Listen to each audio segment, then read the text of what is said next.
유튜브 시청자 여러분 안녕하세요. 빚진자TV의 29째 묵상으로 인사드립니다. 소돔과 고모라가 멸망했습니다. 소돔 땅에 거주하던 롯은 하나님이 보내신 천사의 도움으로 목숨을 구할 수 있었습니다. 아브라함도 소돔과 고모라가 멸망하던 때에 그곳에서 연기가 자욱하게 일어나는 것을 보았죠. 롯에 대한 걱정으로 마음이 가득했던 것은 아니었을까요? 아브라함은 소돔과 고모라의 멸망 사건 이후 자신이 살던 헤브론 땅에서 벗어나 네게브의 그랄이라는 곳으로 거주지를 옮겨 이동합니다. 오늘의 묵상은 아브라함이 헤브론에서 네게브의 그랄 땅으로 거주지를 옮겼던 바로 그 이야기에 관한 묵상입니다. 묵상하실 말씀은 창세기 20장 1절과 2절 말씀입니다. 아브라함이 거기서 네게브 땅으로 옮겨가 가데스와 술 사이 그랄에 거류하며 그의 아내 사라를 자기 누이라 하였으므로 그랄 왕 아비멜렉이 사람을 보내어 사라를 데려갔더니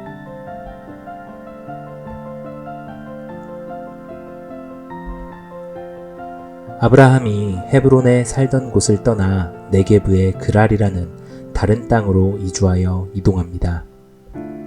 성경에서는 그 이유를 명확히 밝히고 있진 않기에 그 이유에 관해서는 신학자들의 추측만이 있을 뿐입니다. 이유가 명확하진 않지만 어떤 피치 못할 사정으로 새로이 거주할 땅을 찾기 위해 이 땅에 온 것으로 보입니다. 블레셋 족속의 땅으로 여겨지던 당시의 그랄 땅에서는 백성들이 그들의 왕을 아비멜렉이라 부르며 섬기고 있었습니다. 그런데 이곳에서 아브라함은 또다시 자신의 아내인 사라를 자신의 누이라 하며 사람들을 속입니다. 기근을 피해 이집트 땅으로 갔던 아브라함의 그 전례를 똑같이 하는 행동이죠. 이번에는 약속의 땅을 벗어나 완전한 이국 땅으로 간 것은 아니라지만 그래도 아브라함의 이런 반복적인 속임수를 정당하게 보는 시각은 거의 없는 것 같습니다. 사라가 자신의 누이라는 아브라함의 말을 고지곳대로 믿은 아비멜렉은 사라를 아내로 삼기 위해 데려옵니다. 아브라함은 지난 이집트에서 파라오에게 아내를 빼앗겼던 것처럼 이번에는 아비멜렉에게 아내를 빼앗깁니다. 그날 밤 아비멜렉의 꿈에 하나님이 나타나셨습니다. 하나님은 아비멜렉에게 말씀하셨죠. 아비멜렉, 네가 데려온 이 여인으로 인해서 너는 죽게 될 것이다. 그녀는 남편이 있는 여자이다. 아비멜렉은 당황하며 말했습니다. 아니, 제가 이 여인을 아직 가까이 하지 않았습니다. 주여, 주께서 의로운 백성도 멸하십니까? 아브라함이 이 여인은 자신의 누이라고 했지 아내라고 하지 않았습니다. 저는 그저 온전하고 깨끗한 마음으로 아내를 삼고자 이 여인을 데려온 것입니다. 하나님은 아비멜렉에게 말씀하셨습니다. 네가 온전한 마음으로 이렇게 한 줄을 내가 알고 있다. 그래서 내가 너를 막아 범죄를 저지르지 않도록 하는 것이다. 이제 그 여인을 다시 아브라함에게 되돌려보내라. 그는 선지자이다. 그가 너를 위해 기도할 것이며 너는 살 것이다. 만일 돌려보내지 않는다면 너와 너에게 속한 모든 사람들은 다 죽을 것이다. 아비멜렉은 아침에 일어나 꿈의 내용으로 인해 매우 두려웠습니다. 그리고 자신의 종들을 불러 이 이야기를 해줬습니다. 그러자 성 안의 모든 사람들은 다 두려워했죠. 또한 아비멜렉의 모든 여인들이 태가 닫혀 아이를 낳지 못하는 사태가 발생했다 기록합니다. 아비멜렉은 아브라함을 불렀습니다. 그리고 물었죠.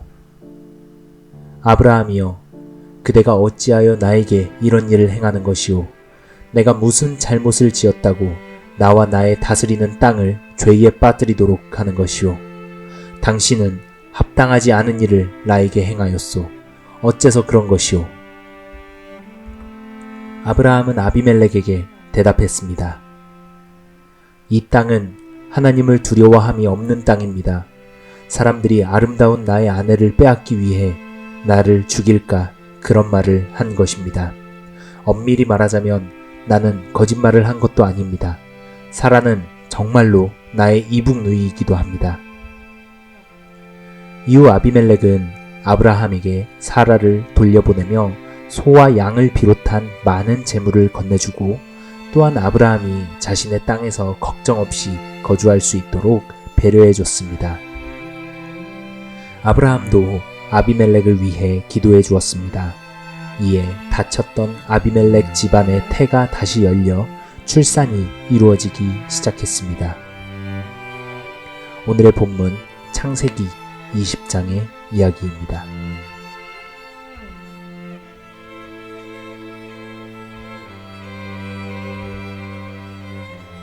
오늘 본문의 이야기에서도 많은 가르침과 교훈을 얻을 수 있습니다. 인간적인 성품에 관한 교훈을 끌어내자면 아비멜렉이 아브라함을 대한 태도에서도 큰 교훈을 얻을 수는 있겠죠. 하지만 오늘 저는 아브라함에게 좀 더 초점을 맞출까 합니다. 롯이 전쟁에 휘말렸을 때 아브라함이 롯을 구해줬던 이야기를 기억하시나요? 당시 저는 누구를 나의 주변에 친구로 두느냐의 문제가 우리의 신앙에 상당히 중요하다고 이야기했었습니다. 나의 신앙을 일으켜 세워주고 북돋아주며 하나님과 동행하는 삶을 응원하는 사람을 주변에 많이 두는 것, 그리고 나를 하나님과 멀어지게 하고 죄를 짓도록 부추기는 사람들을 주변에 두지 않는 것은 지혜로운 처사라는 교훈으로 이야기를 나눴었죠. 이와 마찬가지로 나 자신을 하나님과 가까운 삶에 나아가도록 나의 주변 상황을 정리하는 것이 우리의 신앙에 있어서는 매우 중요합니다. 물론 내가 주변 상황에 큰 선한 영향력을 끼칠 수 있다고 한다면 더더욱 좋겠지요.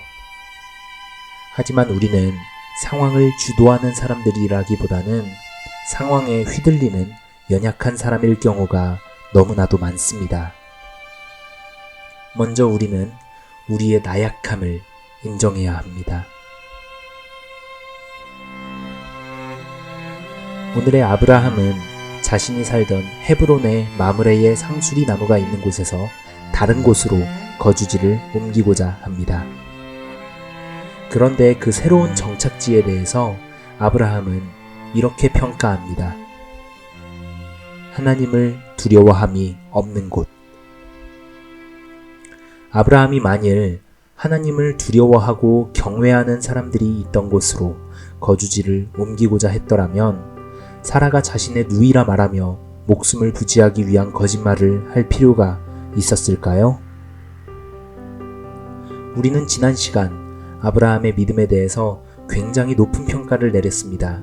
하지만 그도 우리와 마찬가지로 나약한 한 인간이라는 점을 기억합시다. 목숨이 달린 상황에서도 초연한 믿음을 유지한다는 것은 매우 어려운 일입니다. 그렇기에 목숨을 걸고 신앙을 지켰던 우리 믿음의 선배들이 얼마나 대단한 사람들인지는 우리가 스스로 가늠해 볼 수 있겠습니다. 행하여 완전하라는 하나님의 명령에 지체함 없이 할례를 행했던 그 위대한 믿음의 조상 아브라함조차도 하나님을 경외함이 없는 땅으로 거주지를 옮기자 목숨을 부지하기 위해 죄를 지을 수밖에 없는 상황으로 내몰리자 그곳의 사람들을 속입니다. 환경을 이겨내는 믿음은 우리 인간의 힘으로는 다다르기 어려운 수준입니다. 여러분이 여러분의 신앙을 지킬 자신이 없나요? 그렇다면 신앙을 저버릴 가능성이 높은 환경에 자신을 노출시키는 것은 지혜롭지 못합니다. 간단한 예를 들자면 아무도 젊은 사람이 노출이 심한 옷을 입고 클럽에 드나드는 것을 강제로 막을 순 없습니다만 그런 환경에 스스로 노출되며 아무 일이 없을 것이라 기대하는 것은 지혜롭지 못합니다. 그것이 잘못인 것은 아니지만 그것이 지혜로운 것은 아닙니다. 하지만 세상을 살아가다 보면 어쩔 수 없이 나를 죄의 가능성이 높은 환경에 노출시킬 수밖에 없을 때가 참 많이 있습니다. 우리의 고민은 바로 여기에서 시작됩니다. 나는 술로 인한 문제를 일으키기 싫은 기독교인이지만 직장 생활을 하며 회식이 있는 상황을 매번 피할 수는 없을 것입니다. 나는 도덕적으로 옳지 않은 일을 하고 싶지 않은 기독교인이지만 직장 상사가 나에게 부도덕한 일을 시킬 때마다 매번 피하고 거절할 수만은 없을 것입니다. 나는 거짓말을 하고 싶지 않은 기독교인이지만 직업이 없는 지금 당장 내 가족의 먹고 사는 문제를 위해 고용보험금 수령을 위해서 거짓으로 직장 면접 인터뷰를 했다는 도장을 찍어야만 할 수도 있습니다. 이게 바로 현실에서 부딪히는 기독교인들의 실제적인 고민입니다. 우리의 삶은 그저 클럽에 가고자 하는 젊은 기독교인의 상황처럼 해도 되고 안 해도 그만인 그런 선택의 기로에 있는 것이 아닙니다. 아브라함이 과거 이집트에서도 지금 네게브의 그랄 땅에서도 사람을 속이는 행위를 하는 것은 해도 되고 안 해도 그만인 수준의 선택이 아닌 자신의 목숨이 걸려있는 상황에서의 선택인 것입니다. 어느 누가 아브라함의 이 선택을 비난할 수 있을까요?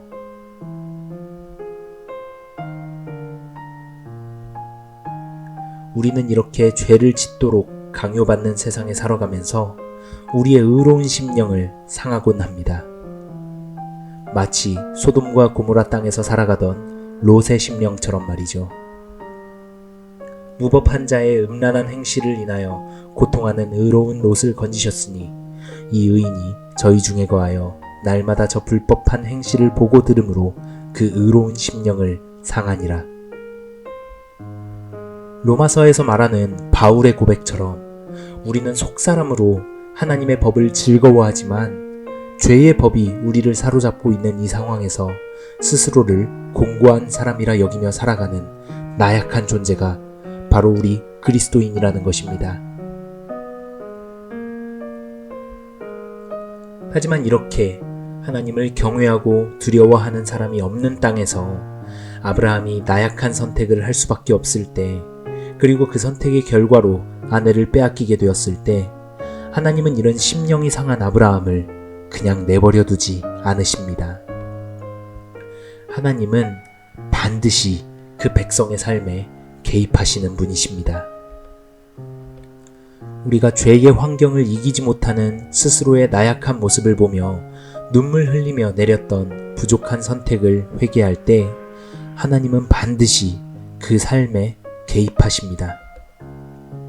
우리는 환경을 이길 수 없지만 하나님이 우리의 삶에 개입하신다면 환경을 이길 수 있습니다. 제가 지금 말씀드리는 이 말을 하나님은 우리를 구하실 테니 우리가 세상과 다르지 않은 방식으로 살아가도 괜찮아, 그냥 이대로 살아도 돼 라는 의미로 받아들이신다면 크게 오해하신 것입니다. 저는 지금 결코 죄와 타협하고 세상의 방식 그대로 살아갈 것을 권하는 것이 아닙니다. 아브라함이 속임수로 자신의 목숨을 연명하는 선택을 할 때의 그 마음의 고난은 아내를 빼앗기는 수준입니다. 자신이 세상과 다르지 않게 살아간다는 그 사실에 겪게 되는 마음 고난의 수준이 아브라함이 아내를 빼앗기는 고통에 준하지 않다면 자신의 신앙을 되돌아보셔야 합니다. 그리고 그 고통 가운데에서 하나님의 도우심을 구해야만 합니다. 우리가 환경을 이길 수 있는 유일한 힘, 그리고 그런 환경에서 우리 영혼이 구원을 받을 길은 오직 그리스도의 보혈과 하나님의 도우심이라는 것을 기억합시다. 하나님이 아브라함의 삶에 개입하시자 놀라운 일이 일어납니다. 바로 하나님을 경외하지 않던 그 땅에서 하나님을 경외하고 두려워하는 일이 일어나는 것입니다. 나약한 아브라함 개인의 힘으로는 할 수 없었던 일입니다. 하나님이 아브라함과 함께 하시자 그 사람들이 하나님을 경외하기 시작했고 아브라함을 선지자로 여기며 많은 재물과 거주할 장소까지 제공해 줍니다. 이전에는 하나님을 두려워함이 없던 동네에서 하나님을 두려워하기 시작한 것입니다. 하나님은 이 모든 일을 아브라함을 통해서 이루신 것입니다. 아브라함이 죄를 지을 수밖에 없는 환경에서 아내를 잃고 고통하며 신음할 때 하나님이 함께 하시자 놀라운 일이 일어났습니다. 아브라함이 아내를 잃어버릴 정도로 타인을 속이는 그 삶을 고통스러워했듯 우리 기독교인들도 죄악된 세상에서 살아갈 수밖에 없는 환경에서 고통하고 신음해야 합니다. 세상과 다르지 않게 살아가는 것이 고통스럽지 않으십니까? 그렇다면 역사는 일어나지 않습니다. 기독교인으로서 정체성을 가지며 살아가면서도 죄를 짓는 것이 고통스럽지 않으십니까? 그렇다면 하나님의 도우심은 기대할 수 없을 것입니다. 하지만 하나님이 당신의 그 고통하며 신음하는 삶에 함께 하시게 되면 도리어 하나님을 경외함이 없던 우리 주변의 환경들이 하나님을 경외하고 두려워하게 되는 놀라운 일을 마주하게 될 것입니다. 여러분도 세상 가운데 살면서 그 의로운 심령을 상한다 해도 희망을 버리지 마시길 바랍니다. 세상과 공존하지만 동화되지 않는 삶에 대해서 나누면서 했던 이야기이기도 하지만 죄악된 세상에서 죄인으로 살아갈 수밖에 없는 우리 그리스도인들에게 값없이 은혜를 베푸시는 하나님의 은혜를 기억합시다. 죄와 타협하자는 이야기가 결코 아닙니다.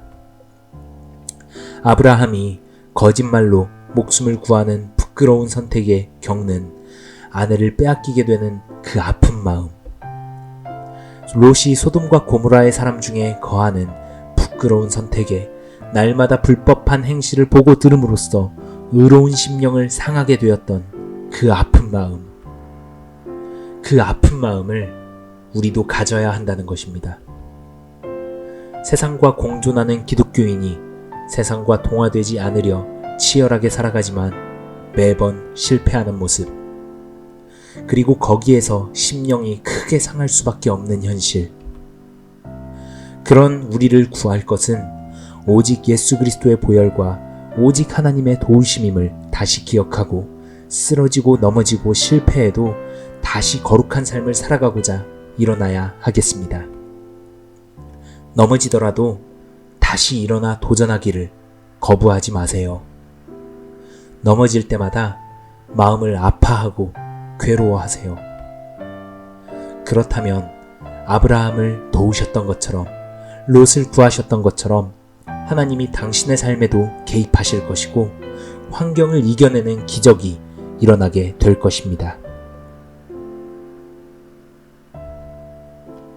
오늘 묵상은 여기까지입니다. 좋아요와 구독, 알림 설정은 큰 힘이 됩니다. 빛인자TV 시청자 여러분 모두 평안하세요. 샬롬.